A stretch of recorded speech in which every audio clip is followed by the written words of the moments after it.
Hello students, तो आज हम बात करने वाले हैं एसपीटी मेथड के बारे में। और उस एसपीटी मेथड से हम डिफरेंट डिफरेंट एन वैल्यूज के बारे में बात करने वाले हैं, चाहे वो डायलेटेंसी से रिलेटेड हो, चाहे या फिर वो ओवरबर्डन से रिलेटेड हो। तो जब हम बात करते हैं स्टैंडर्ड पेनिट्रेशन टेस्ट के बारे में, तो हमें जैसा कि हमने प्रीवियस लेक्चर के बारे में बात की कि most widely used in situ test होता है और जो कि कोहेजन लेस सॉइल के ऊपर यूज किया जाता है। क्यों? क्योंकि ये cohesion less soil easily sampled नहीं होती है और वो इसके अंदर भी ये टेस्ट यूज हो जाता है। अब इस टेस्ट का यूज इस तरीके से है कि ये टेस्ट आपको मदद करता है एंगल ऑफ शेयरिंग रेजिस्टेंस यानी फाई को डिटरमाइन करने के लिए, relative density of cohesion less soil determine करने के लिए, आपको बेयरिंग कैपेसिटी फाइंड आउट करने में, आपको unconfined compressive strength of cohesive soil को फाइंड आउट करने में। तो ये एसपीटी टेस्ट बहुत सारी चीजों को कंप्यूट करने में आपकी मदद करता है।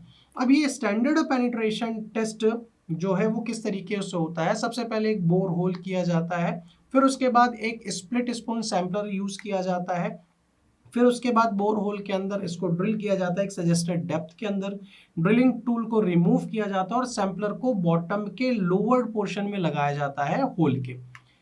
अब IS 2131-963 हमें क्या बोलता है, इसको किस तरीके से आपको करना है, क्या वेट रहेगा हैमर का, क्या फॉल रहेगा। ठीक है, तो सबसे पहले आप क्या करोगे, एक ड्रॉप हैमर लोगे जिसका वेट होता है 65 किलोग्राम, जो कि आपका फॉल करेगा एक हाइट से जिसकी हाइट होगी 750 mm। ठीक है, तो सबसे पहले वेट ऑफ हैमर कितना है? Weight of hammer 65 kilogram. ये फ्री फॉल करेगा, फ्री फॉल होगा जो कि हाइट होगी आपकी 750 mm होगी। ठीक है, और क्या रेट होगा कि 1 मिनट में 30 ब्लोज आपके जाएंगे। मतलब ये एक हैमर है, ठीक है, हैमर है, तो ये क्या होगा, यहाँ पे जमीन में एक बार हिट करेगा, फिर जाएगा, हिट करेगा, फिर जाएगा, हिट करेगा, फिर जाएगा। 1 मिनट में 30 ब्लोज तो होने ही चाहिए। तो नंबर ऑफ हैमर के ब्लोज होने चाहिए जो कि आपके 150 mm डेप्थ को पेनिट्रेट करेगा और उसी नंबर ऑफ ब्लोज को आप क्या करोगे, काउंट करोगे। ठीक है, तो आप किस तरीके से काउंट करोगे? सबसे पहले ये लैंड है, यहां पे क्या करोगे आप, इस तरीके से सबसे पहले ये हिट करेगा, ये उतने नंबर ऑफ ब्लोज आपको काउंट करने हैं जितने में ये 150 mm के डेप्थ का पेनिट्रेशन हो।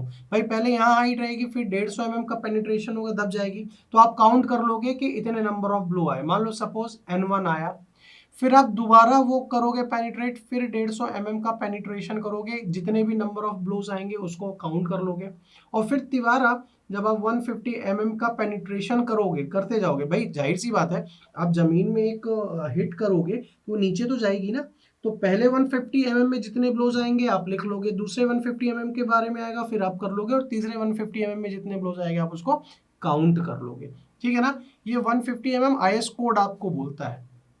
ठीक है, ये मान लीजिए N3 टाइम्स हो गया। ठीक है, तो बेसिकली आपका जो एसपीटी नंबर, जो इसको कि आप डिनोट करते हो एसपीटी नंबर N, वो क्या डिनोट करता है, वो क्या डिनोट करता है कि जैसे जैसे आप 150 mm को पेनिट्रेट कराने के लिए जितने नंबर ऑफ ब्लोज लगेंगे उसको आप क्या बोलते हो, एन वैल्यूज बोलते हो। बट आपको कंसीडर कितना करना है वो देखना। आप स्टार्टिंग का जो 150 mm है उसको आप काउंट नहीं करोगे। क्या करोगे आप, उसको स्टार्टिंग का जो 150 mm है उसको आप काउंट नहीं करोगे। आप किसको काउंट करोगे, ये जो सेकंड और थर्ड वाली जो है। क्यों? क्योंकि ये जो टॉप लेयर है ना, ये पहले से ही थोड़ी सी डिस्टर्ब्ड है, तो वो हमें एक्चुअल ग्राउंड की इंफॉर्मेशन नहीं देगी, सॉइल की इंफॉर्मेशन नहीं देगी। ये जो नीचे वाली डेप्थ है वो हमें एक्चुअल इंफॉर्मेशन देगी आपके सॉइल के बारे में। तो बेसिकली आपको 300 mm के डेप्थ के पेनिट्रेशन में कितने नंबर ऑफ ब्लोज लगे वो आपको काउंट करके लाना है। ये एन वैल्यूज आपकी क्या बताएगी, उस पर्टिकुलर सॉइल के बारे में इंफॉर्मेशन बताएगी। ठीक है, अगर अगर आपका जो नंबर ऑफ ब्लोज है अगर वो 150 mm के लिए 50 से ज्यादा है तो वो टेस्ट आपका कोई काम का नहीं होगा। फिर उस कंडीशन में आपको ये जो n वैल्यूज है उसके लिए अलग अलग करेक्शन फैक्टर लगाने पड़ते हैं। 2 करेक्शन लगाते हैं आप, एक डायलेटेंसी, एक आपका क्या होगा डायलाटेंसी करेक्शन, एक आपका क्या होगा डायलेटेंसी करेक्शन ऑन n वैल्यूज, और एक होगा आपका ओवरबर्डन प्रेशर करेक्शन,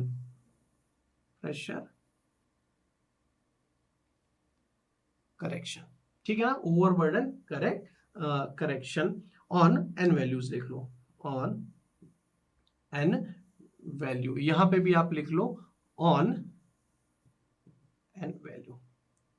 इसका जो फॉर्मूला है वो किस तरीके से बोलता है, NC is equal to 15 plus 1/2 NR minus 15, ठीक है, वेयर NR का मतलब क्या होता है रिकॉर्डेड वैल्यू, NC का मतलब होता है करेक्टेड वैल्यू, ठीक है। NR जो होना चाहिए वो शुड बी लेस देन 15 होना चाहिए या तो फिर उसके बराबर होना चाहिए, तो उस कंडीशन में NC और NR क्या हो जाएंगे बराबर हो जाएंगे, ठीक है। बट जब आप बात करते हो ओवरबर्डन प्रेशर करेक्शन की, तो वहां पे फॉर्मूला कुछ इस तरीके से चेंज होता है, जो करेक्टेड वैल्यू आती है वो कितनी होगी NR into 350 upon sigma not bar plus 70, ठीक है ना। अब यहाँ पे NR जो है वो क्या है ऑब्जर्व्ड n वैल्यू है, NC करेक्टेड n वैल्यू है, और सिग्मा नॉट बार क्या है आपका इफेक्टिव ओवरबर्डन प्रेशर है, जो कि आपका किलो न्यूटन पर मीटर स्क्वायर में होता है।